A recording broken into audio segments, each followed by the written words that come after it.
ആകെയുള്ള 4 MLA-മാരിൽ 3 പേരും പാർട്ടി വിട്ടതോടെ മേഘാലയ നിയമസഭയിൽ കോൺഗ്രസിന് ഒരൊറ്റ MLA മാത്രമായി മാറിയിരിക്കുന്നു.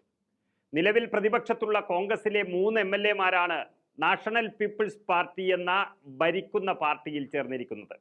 മേഘാലയയിൽ 3 MLA-മാരെ കൂടി കോൺഗ്രസിന് നഷ്ടമായി എന്നത് സത്യമാണെങ്കിലും ഇതിനു പിന്നിൽ മറ്റൊരു നീക്കം നടക്കുന്നു എന്നുള്ളതാണ് വാർത്തകൾ പുറത്തുവരുന്നത്.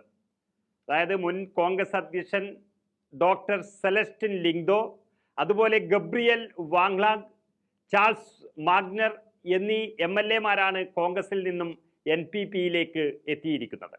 NPP-യിൽ ചേർന്ന് പ്രവർത്തിക്കാനുള്ള തീരുമാനം ഇവർ നിയമസഭാ സ്പീക്കറെ അറിയിച്ചു കഴിഞ്ഞു.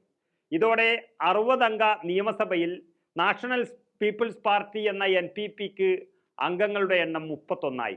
അതായത് ഒറ്റയ്ക്ക് സംസ്ഥാനം ഭരിക്കാനുള്ള അംഗങ്ങളെ നൽകി കോൺഗ്രസ് സഹായിച്ചു എന്ന് വേണമെങ്കിലും ഇതിനെ വ്യാഖ്യാനിക്കാം.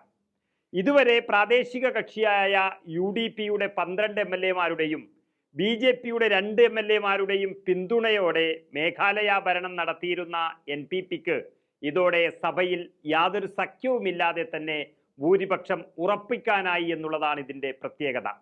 1972-ൽ മേഘാലയ സംസ്ഥാനം രൂപീകരണ സമയം മുതൽ തന്നെ ആ സംസ്ഥാനം ഭരിക്കുകയും ശക്തമായ പ്രതിപക്ഷമായി നിൽക്കുകയും ഒക്കെ ചെയ്ത കോൺഗ്രസ് ആണ് നിലവിൽ ഒറ്റ സീറ്റിലേക്ക് അവിടെ ചുരുങ്ങിയിരിക്കുന്നത്. ഇത് പാർട്ടിയെ സംബന്ധിച്ചിടത്തോളം വലിയ ക്ഷീണം തന്നെയാണ്. മിലിയം നിയമസഭാ മണ്ഡലത്തിൽ നിന്നുള്ള റോണി വി ലിങ്ഡോ എന്ന MLA മാത്രമാണിപ്പോൾ മേഘാലയ നിയമസഭയിൽ കോൺഗ്രസിന് അവശേഷിക്കുന്നുള്ളൂ. കോൺഗ്രസിനെ സംബന്ധിച്ച് സംസ്ഥാന തലത്തിൽ വലിയ നഷ്ടമാണ് സംഭവിച്ചിരിക്കുന്നതെങ്കിലും വളഞ്ഞ വഴിയിൽ കൂടിയുള്ള ഒരു തിരിച്ചുവരവാണ് ലക്ഷ്യമിടുന്നത് എന്നും വാർത്തകൾ പറയുന്നു. അതായത് ഇപ്പോൾ മേഘാലയ ഭരിക്കുന്ന NPP എന്ന പാർട്ടി എന്ന് പറയുന്നത് പഴയ കോൺഗ്രസുകാരുടെ പാർട്ടിയാണ്.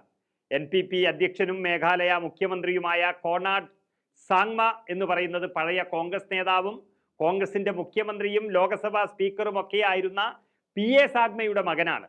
PA സാഗ്മ ശരത് പവാറിനൊപ്പം പോയി NPP രൂപീകരിച്ച നേതാവാണ്. മഹാരാഷ്ട്രയിൽ ശരത് പവാറും മേഘാലയയിൽ കോണാഡ് സാഗ്മയും ശക്തമായി നിന്നതോടെ, അല്ലെങ്കിൽ PA സാഗ്മയും ഒന്നിച്ചുകൂടി നിന്നതോടെ NCPക്ക് ദേശീയ പാർട്ടി പദവി ലഭിച്ചത്. മഹാരാഷ്ട്രയിൽ ശരത് പവാറും മേഘാലയയിൽ PA സാഗ്മയും ശക്തമായി നിന്നതോടെയാണ് NCPക്ക് ദേശീയ പാർട്ടി പദവി ലഭിച്ചത് തന്നെ.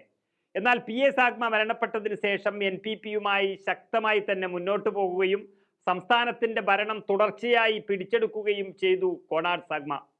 അതിനെല്ലാം BJP-യുടെ സഹായം അവർ സ്വീകരിക്കുകയും BJP-യുടെ ഘടകകക്ഷിയായി നിൽക്കുകയും ഒക്കെ ചെയ്യുകയും ചെയ്തു.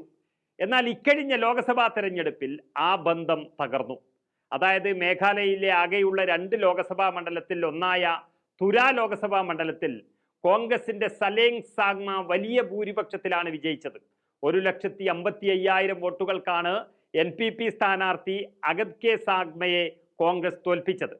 സംസ്ഥാനം ഭരിക്കുന്ന പാർട്ടിക്ക് ലോക്സഭയിൽ ഒരു സീറ്റ് പോലും ലഭിക്കാതെ പോയതിൻ്റെ ഉത്തരവാദി BJP ചതിച്ചതാണെന്ന് NPP-യുടെ കണ്ടെത്തൽ അവരുടെ BJP ബന്ധം താറുമാറാക്കി. അതോടെ 4 സീറ്റുകളുള്ള കോൺഗ്രസിനോട് NPP-ക്ക് സ്നേഹം കൂടി വരികയായിരുന്നു. എന്നാൽ BJP-യുടെ ഘടകകക്ഷി എന്ന നിലയിൽ NPP-യെ സഹായിക്കാൻ കോൺഗ്രസ് നേതൃത്വം ഒരുക്കമല്ലായിരുന്നു. അതിനുശേഷമാണിപ്പോൾ കോൺഗ്രസിന്റെ MLA-മാർ NPP-യിൽ ചേർന്നിരിക്കുന്നത്. ഇതോടെ ഒരാളുടെയും, പ്രത്യേകിച്ച് BJP-യുടെ സഹായമില്ലാതെ തന്നെ NPP-ക്ക് മേഘാലയ ഭരിക്കാനാകും. ഇനി ബാക്കിയുള്ളത് NPP-യെ ഇന്ത്യ മുന്നണിയിൽ എത്തിക്കുക എന്നുള്ളതാണ്.